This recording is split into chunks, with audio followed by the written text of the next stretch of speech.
एक सर्कस में एक हाथी काम करता था। उसका नाम मोती था। वह बहुत सीधा था। जब वह बच्चा था तभी से सर्कस में था। वह पूरे दिन एक खूंटे से बंधा रहता था। उसका महावत उसे सुबह खोल कर ले जाता, उसे मार मार कर तरह तरह के करतब करवाता था। उसके बाद दोपहर को मोती डर के कारण सर्कस में तमाशा दिखाता था।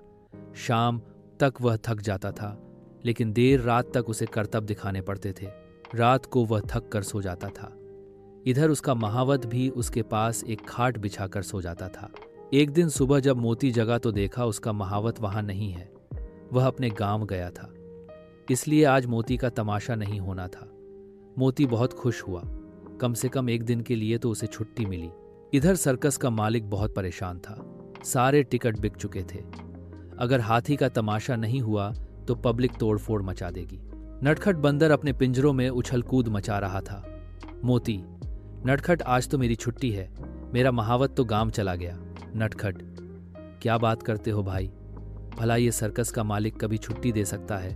वह कुछ न कुछ इंतजाम कर ही लेगा। मोती, लेकिन मैं तो बस महावत के इशारे समझता हूं। मैं तमाशा कैसे करूंगा? नटखट, भाई हम तो मजबूर हैं, पिंजरे में बंद हैं, लेकिन तुम इतने बलशाली होकर भी एक खूंटे से बंधे रहते हो। क्या तुम नहीं जानते, अगर तुम जरा सी जान लगाओ तो रस्सी तोड़कर भाग सकते हो। तुम्हें कोई रोक भी नहीं पाएगा। मोती, वो तो ठीक है, लेकिन मैं जाऊंगा कहाँ?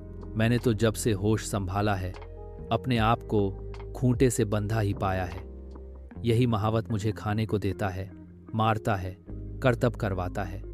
कभी कभी मन तो करता है कहीं भाग जाऊं। नटखट, भाई एक काम करो, तुम आज रात को अपना खूंटा उखाड़ देना, फिर मेरे पिंजरे की सलाखों चौड़ी कर देना। मैं तुम्हारी पीठ पर बैठ जाऊंगा, फिर हम दोनों जंगल में चलेंगे। मुझे ये वहीं से पकड़ कर लाए थे। ऐसे दोनों का भला हो जाएगा। मोती, लेकिन अगर किसी को पता लग गया तो बहुत बुरा होगा। मेरा महावत लोहे का नुकीला सरिया चुभा चुभा कर खून निकाल देता है। नटखट, बस यही तो फर्क है। तुम इतने ताकतवर होकर भी एक छोटे से इंसान से डर रहे हो। उसकी बातें सुनकर मोती के अंदर हिम्मत आ जाती है। इधर सर्कस का मालिक किसी दूसरे महावत को एक दिन के लिए बुला लेता है, लेकिन उसके इशारे मोती की समझ में नहीं आते।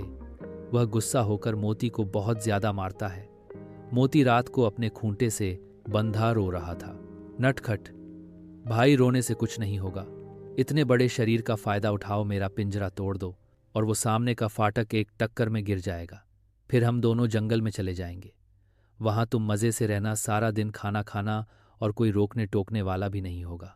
रात को मोती ऐसा ही करता है। दोनों सर्कस से भागकर रात भर चलते रहते हैं और शहर से जंगल में पहुंच जाते हैं। वहां पहुंचकर मोती बहुत थक जाता है। वह एक पेड़ के नीचे आराम करने लगता है। नटखट बंदर भी उसी पेड़ की एक डाल पर आराम करने लगता है। सुबह दोनों एक दूसरे से विदा लेकर अलग अलग हो जाते हैं। मोती सारा दिन खाने की तलाश में घूमता रहता है। उसे जंगल की घास और फल अच्छे नहीं लगते। उसका महावत उसके लिए अलग से खाना तैयार करके देता था। मोती को उसी की आदत लग गई थी। दोपहर के समय मोती पानी पीने नदी की ओर जाता है। वहां मगरमच्छ होते हैं जो मोती को खाने के लिए उसके पीछे लग जाते हैं। मोती किसी तरह भागकर अपनी जान बचाता है।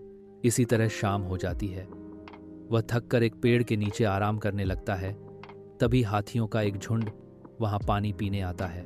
मोती, भाइयों, मैं भी तुम्हारा साथी हूं, मुझे अपने झुंड में शामिल कर लो।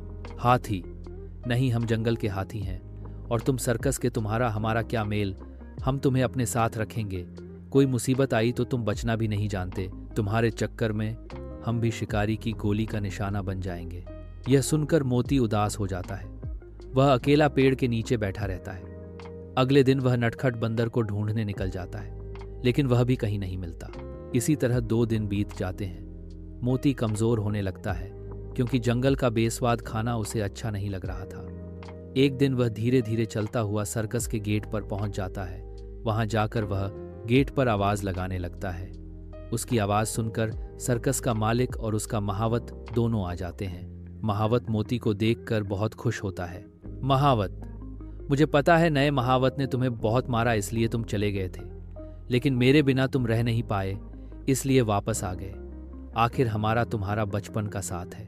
महावत मोती को वापस लाकर खूंटे से बांध देता है। कुछ ही देर में मोती देखता है कि नटखट बंदर भी अपने पिंजरे में बैठा है। मोती, अरे तुम यहाँ कैसे? नटखट, भाई मैं तो 2 दिन पहले ही आ गया। वहां कोई भी जानवर मुझसे बात नहीं करता था, जहां तक कि दूसरे बंदरों ने तो मुझ पर हमला कर दिया। वे कहते हैं हम सर्कस के जानवर हैं, उनके साथ नहीं रह सकते, इसलिए मैं वापस आ गया। मोती, हाँ भाई हम यहीं ठीक हैं। अब हमारा यही घर परिवार है।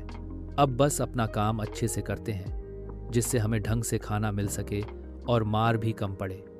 अकेले उस आज़ादी में रहने से इस परिवार में रहना ज़्यादा अच्छा है। इसके बाद मोती अपने महावत की हर बात मानने लगा और महावत भी अब मोती को नहीं मारता था।